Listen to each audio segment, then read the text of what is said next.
So she stops pushing, but he's still like slowly sliding out. And then it just goes from like here, the tip of his ears, to boom, his shoulders, and an explosion. I'm not even Literally exaggerating. It even made the doctor like jump. She was like, whoa!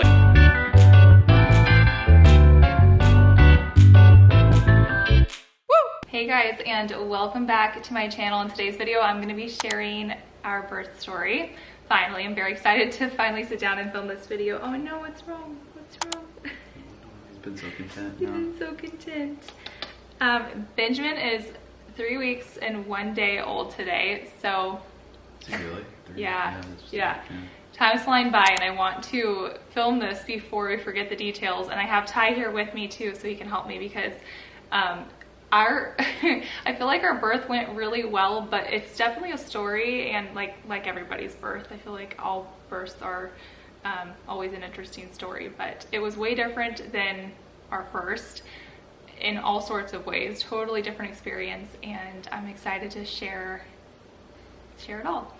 So anyways, let's just start from the beginning. So I think it was Tuesday we went into my 40-week appointment, right? Yeah, 40 week. But I was only 39 weeks and 6 days at that point.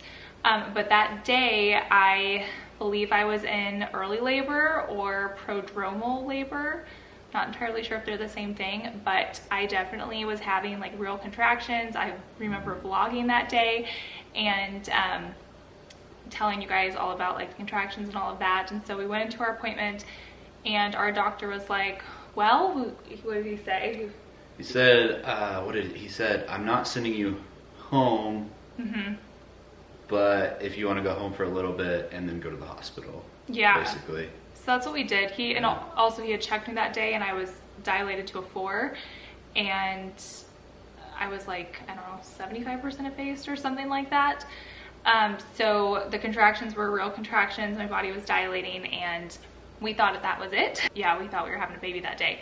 So yeah, we went to the hospital, and things were not progressing, and they sent us home. And yeah, that was a bummer, because we were just like ready for it to happen, and then it didn't. Yeah. And then everything stopped. So everything stopped like Tuesday afternoon. I was having contractions, but like very, very irregular. And then Wednesday came, and nothing happened. Like literally nothing happened. I was like, I'm having 0 contractions. I don't feel any different. I think that was false labor. And it's actually really funny, because I kept saying, if you guys follow along with my channel, you know this, but I kept saying, I'm like, I really hope I can be there for Scarlett on Halloween, which would have been that Monday. Tuesday is when we had the false labor. And then the other thing I was saying is, I'm really hoping I can be there for a race that she was in on Wednesday. And I was thankfully able to be there for both of them. And she got second place at the race, by the way. So really happy. Really happy I was there. Good. But this race, it's like a cross-country style, and there's hills, and I was like up and walking a ton with Ty that day.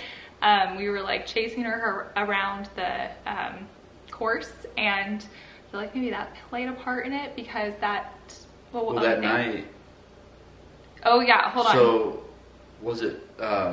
Scarlett went to stay with my parents for the night, because we were like, it might happen any day now.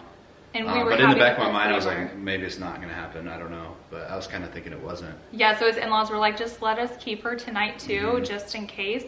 So glad that we did that, because we went into labor in the middle of the night, which we'll get to here in a second. So we didn't have to like wake her up and disturb her and all of that.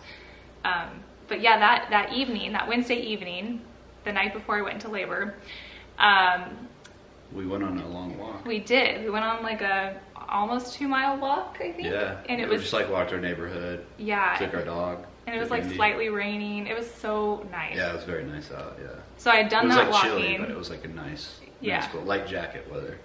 So cold for Arizona. Right. And we had done all that walking, and then earlier we had done I had done like all the walking in the hills and all of that at the race. So lots of moving, which I think helped jumpstart everything, because around 2:30 in the morning on Thursday is when the real contractions started. So the real contractions started around 2:30 in the morning. So I woke up out of a sleep to I woke up out of a sleep to a strong contraction, and I was like, ooh, that felt different. Water still hadn't broke. No, water never broke, and it did with my first, so that's how we knew. So I was 40 weeks and 1 day at this point, and I woke up with a contraction at 2:30 in the morning. And I got up and I'm like, okay, I'm just gonna like get up and like see what's going on. So then I had another one, and they were strong. Like, they kept saying, you know, when you have real contractions, you'll know. They're not joking about that, by the way. I did not have contractions with my daughter, so this was a whole new experience for me. My water just broke with her, and then it was like go time, because once your water breaks, you're obviously having a baby. And they had to give me Pitocin to kickstart. Like, I had to basically get induced after my water broke with her. This time, my water never broke, and I had contractions at first. So we waited like, I don't know, maybe 20 minutes. And I was told time, like, okay, I'm gonna go quickly, just like put on a little mascara or something, just to like make myself feel a little bit better. And I get to the bathroom and I had another contraction. I'm like, oh my God, I cannot do this. I cannot do this. Yeah, and it was pretty apparent to me, just like her body language, I could tell it was like the real deal. It was totally different than the 2 days before or whenever it was. Yeah, and since I was already dilated like to a 4, I'm like, we should probably just go, because the only thing in my birth plan was to get an epidural. I really wanted to get an epidural. Yeah. So I was worried my body would like progress too fast and, you know, I wouldn't get one. So we pack up actually we had already packed our car since we thought we were gonna have a baby, what, 2 days before that? Yeah, everything was packed. So everything was packed. Yeah. We already had our car loaded up. Car seat installed, everything. Yeah, because we'd already had that like false labor scare situation. So we just get in the car, and I told Ty, like, but what if this isn't it? Like, what if like they send us home again? Because I didn't want that to happen. That was like my worst fear. I'm like, I don't want to go and then get sent home. And he's like, let's just drive to the hospital, which is like 15 minutes away from us. And he's like, if you get there and you feel like the contractions are stopping, like, we can just drive home. And I'm like, okay, that's a good plan, especially since Scarlett was with her in-laws. Yeah, we didn't have Scarlett. So. Yeah, so it was just us. So I'm like, okay, that's, you know, this is probably a good idea. So we start driving there, and at first I was like, let's stop at the gas station and grab some snacks first, because I remember being so hungry when I gave birth to Scarlett. I didn't want to feel that hunger again. I wanted to eat something before we went. But we got in the car and I was like, no, we need to go. Yeah, like our gas station's really close to the house too, and we didn't even make it. Yeah, I was like, we need to go to the hospital. Watch out for the baby. So we get to the hospital, we're walking in, and the contractions are getting stronger, but they're like, I think I'm still in pre-labor. Because we get there and they get us into triage and they check me, and I'm still only at a 4, and I'm like 80% effaced or something like that. So I had not progressed yet. So I'm like, what the heck? I know. I was like, man, it still hasn't, like. I was so confused, because I'm like, these are legit contractions. What's going on? So they're like, okay, why don't you go walk around for an hour? Oh, I forgot to mention this. The other reason why I felt like this was completely, like we were actually in the real labor, is because that morning when I woke up at 2:30 in the morning, sorry to backtrack, by the way, but there was like some blood. Not a lot, not anything to be concerned, but I think they call it your bloody show. And I thought I had already experienced that when I had my membrane sweep, but I don't think I did. I think that was a totally different situation. I think this legitly was the bloody show. Scarlett's back there getting some water. But that is how I knew this was kind of like the real deal. And I felt more confident in going to the hospital. So anyways, back to what we were talking about. We get to the hospital, they check me, I'm the same, they tell us to go walk around, and I'm still like slightly bleeding. So I'm like, okay, I feel like my body is changing, like something's happening. So we start walking around, just around the halls, still in triage, by the way.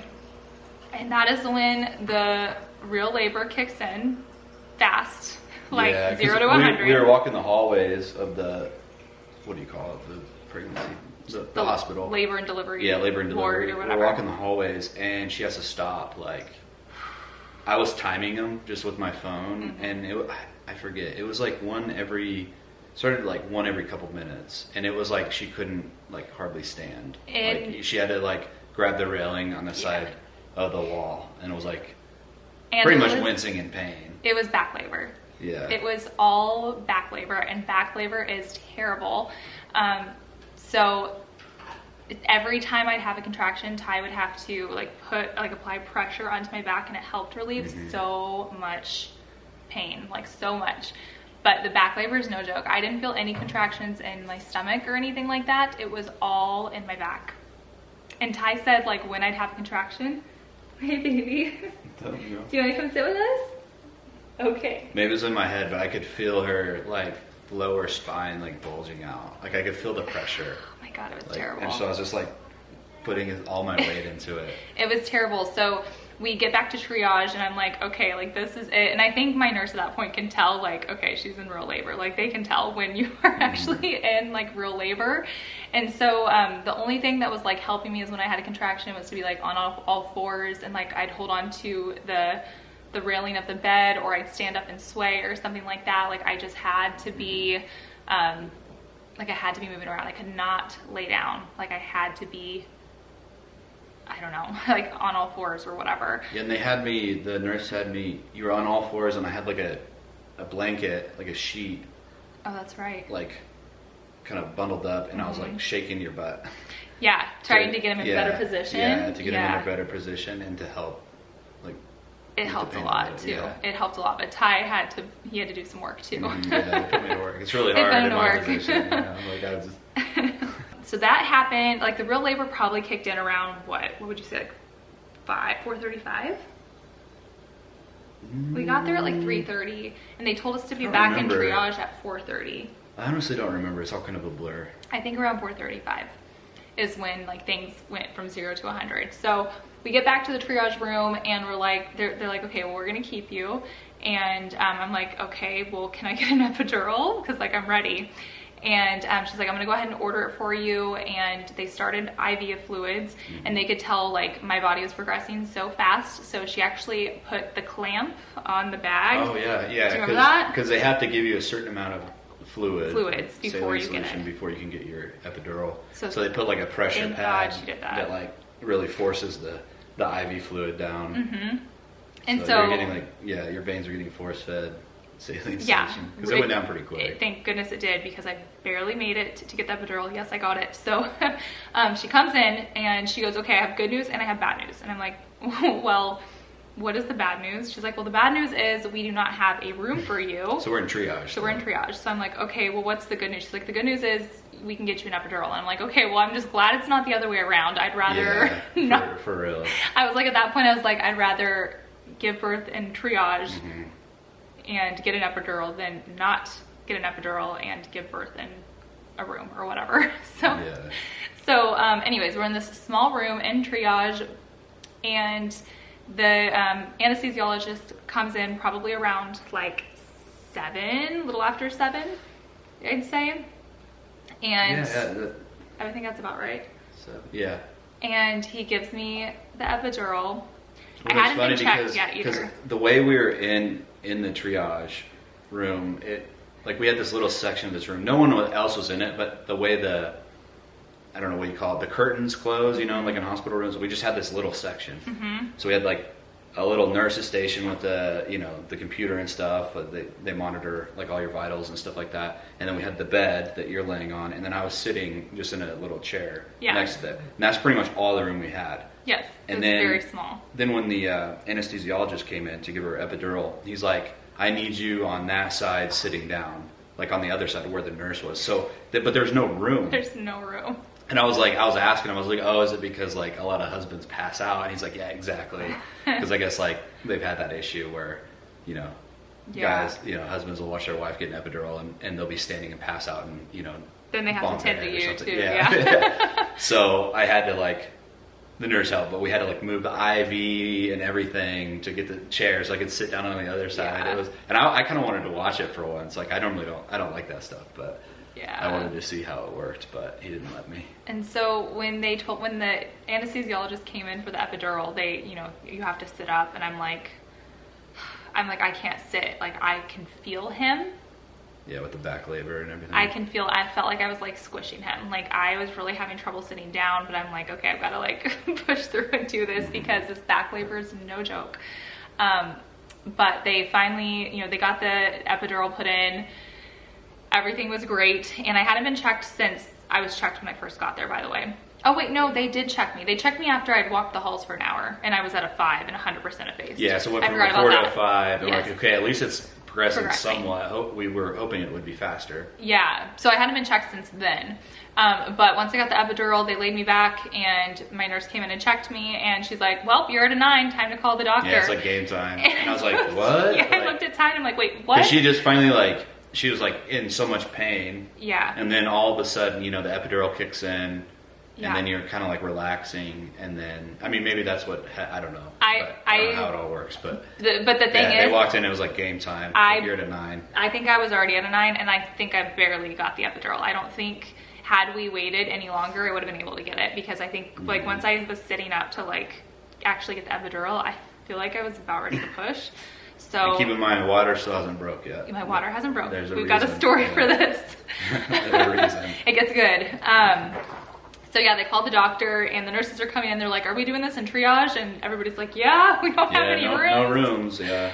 So they gave us the entire triage room. There wasn't like other patients in there or anything. But it was right in front of like where you walk in. It was like the nurse, so you walk in the main doors to labor and delivery, and then they had like the nurse's desk, and then just straight right windows, there. like glass. Yeah, 15 feet from the door, just the room we're in. And there was really no door, or there was a sliding glass door, but nothing to cover, so you could see right into it. So they put like these like medical curtains in front of it. They did a good job. Yeah, like they gave me privacy. It all worked out. It was honestly, my labor was so fast because so we started pushing around 8 o'clock with the doctor. Or 7:50. 7:50 with the doctor, and you know, we got there at like 3:30 or so. So everything happened so fast. It really wasn't that big of a deal that I gave birth in triage, but it really wasn't. Yeah, they made it fine. It was. Yeah, they did the best they could, and it was what it was. Yeah, they don't have rooms. They don't have rooms. No, like it's not their fault. Yeah. So, anyways, we started pushing at 7:50 when my doctor got there, and and I tell the story. Yeah. So I'm holding her left leg. The other nurse is holding her right leg. Doctor's there in her gown and everything, and they're telling her to push. And I could see Ben's head. I could see the top of his head like start to come out. You know, like starting to poke out. Every time she pushed, the head would come out, and then it'd go back a little bit. And or wait, I should go back. They broke her water. Oh yeah, my water never broke. Yeah, so they had to like manually do it or whatever with the clip thing. They went in and like hooked it, but nothing really happened, and I didn't really think anything of it just because everything was happening so fast. And she's pushing, she's doing really good, and it gets to like past the crown of his head to where his whole head's coming through, and I can see his ears coming out. And then she's like, "All right, stop pushing," because I guess like you don't want to push right then because you can like hurt their face. Or, he was like coming out so fast, yeah, they can get like really swollen or something. So she stops pushing, but he's still like slowly sliding out, and then it just goes from like here, the tip of his ears, to boom, his shoulders, and an explosion. I'm not even exaggerating. It even made the doctor like jump. She was like, "Whoa!" Like so, an explosion, and it was. I think when they broke the water, there was so much. I don't know this, but there was so much pressure on the like the crown of his head. What do you call the amniotic sac? Oh, is that what the whatever sac. Yeah, when your water breaks, whatever that breaks. Yeah. So I think there was so much pressure on his head that was keeping the sac. So even once she like broke into it, it was like keeping pressure, and once it released, it would just and she's pushing. Or I guess not pushing, but there's just so much pressure, and it just exploded out of her. Like once he came out, literally an explosion. It was insane. It caught me so off It was guard. all over Ty. It was all over. It was all over my left, because I'm holding her left leg, and then it was just all over my side, all over the doctor, and I don't think she got it in her face. She didn't have a face shield on. Oh my gosh, she probably should have. And then, and we're all like, whoa, like. And yeah, it was all over like fuzzy warm socks. So funny looking back on it. I was just like, sorry. Yeah, and you kind of looked at me and you freaked out. You're like, did I just poop or something? And I was like, no. Yeah, you were like, you had this look like the most innocent. Like, did I just like poop? Was that explosive diarrhea? And I was like, no. It wasn't you. It was just and it was so funny. He was like, it wasn't your fault. I'm like, okay. Yeah, totally not your fault. Oh my gosh. So yeah, Ben came out within 10 minutes. I only pushed a few times. Yeah, 8:01. Yeah, he was born at 8:01. We started pushing 7:50-ish, maybe not even. So yeah, he came out really fast. And after the explosion, it was like he was out. Yeah, basically. and this was totally different from our daughter. Like, we pushed for over an hour and a half with my daughter. Yeah. So we were not expecting him to come out this easy. Like, we just, I don't know, we were comparing everything to our first time, and this was just totally different. But oh yeah, well, I guess we should talk about like what happened after. So he came out really fast. They put him on my chest, and we were like, oh my God, this baby's huge.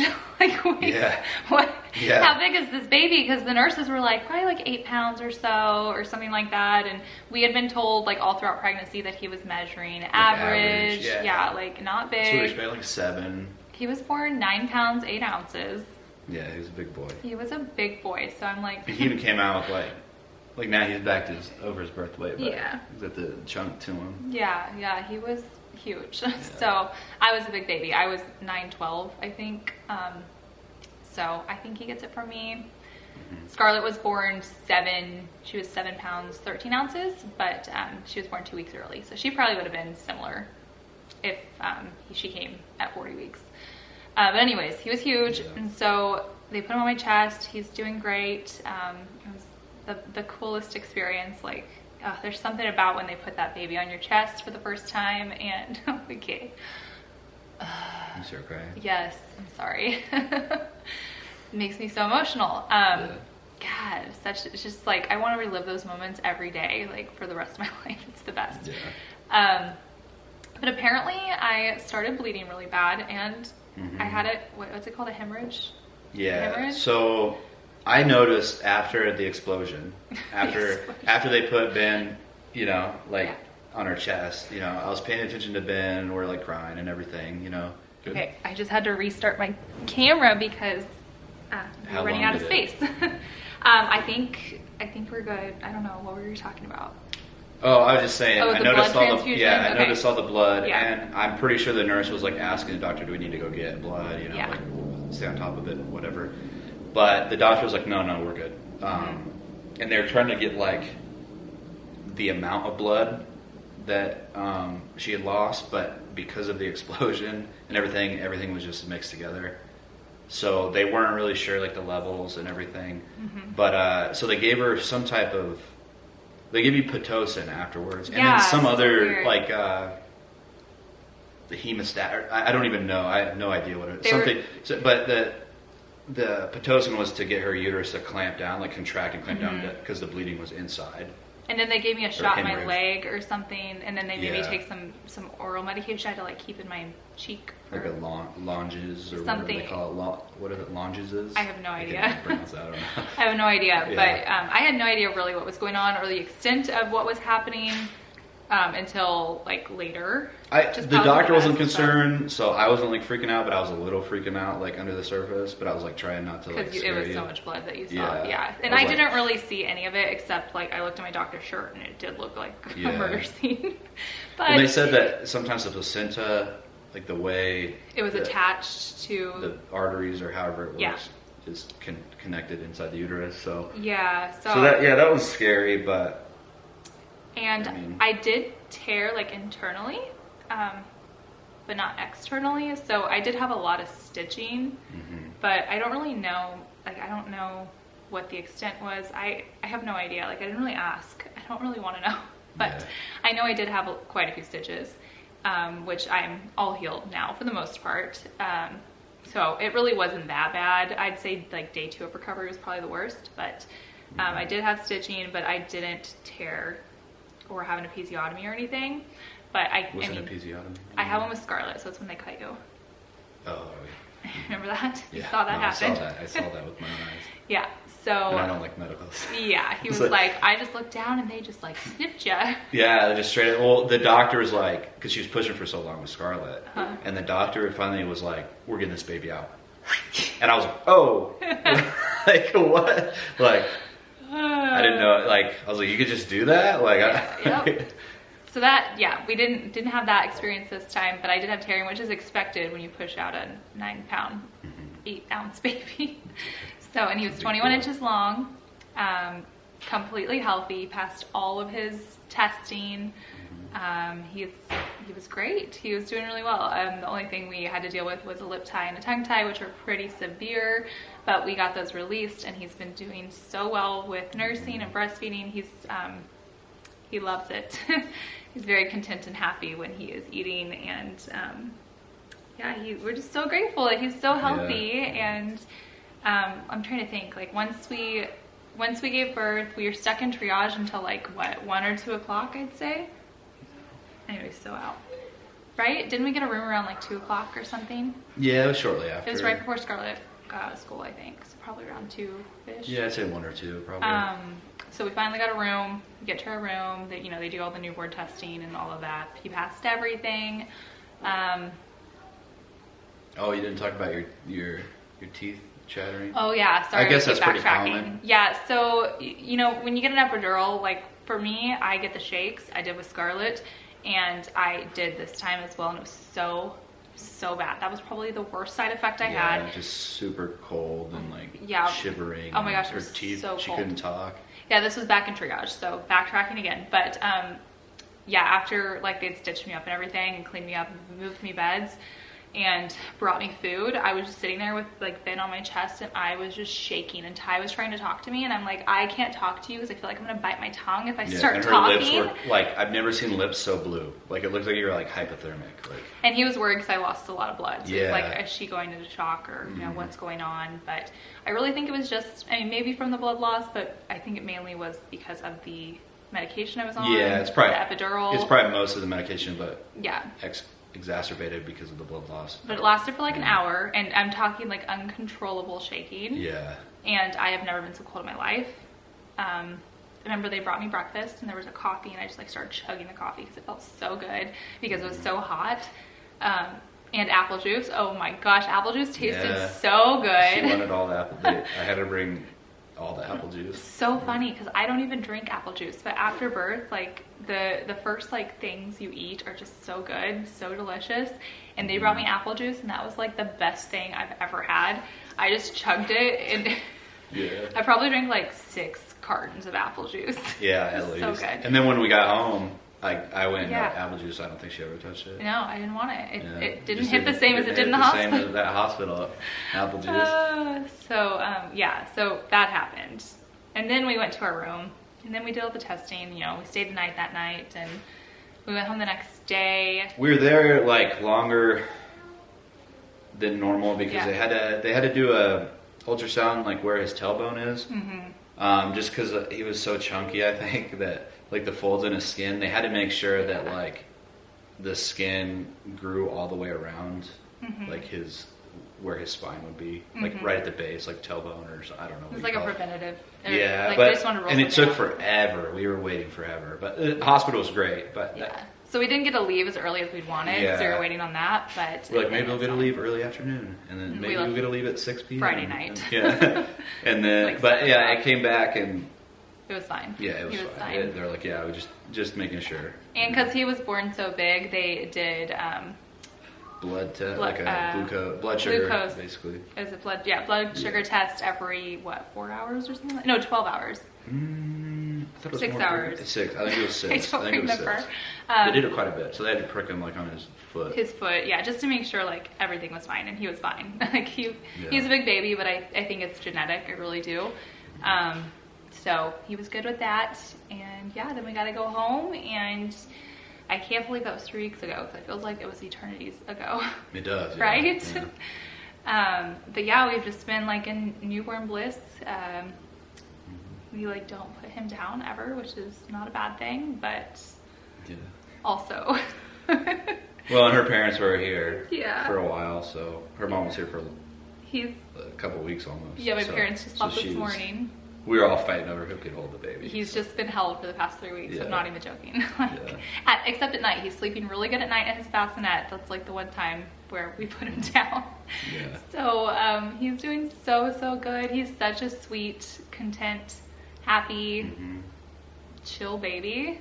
Yeah, we've just been living in newborn bliss, and trying to get adjusted to this new life and balancing it all and all of that. But yeah, that's pretty much everything from our birth story. Are we missing anything?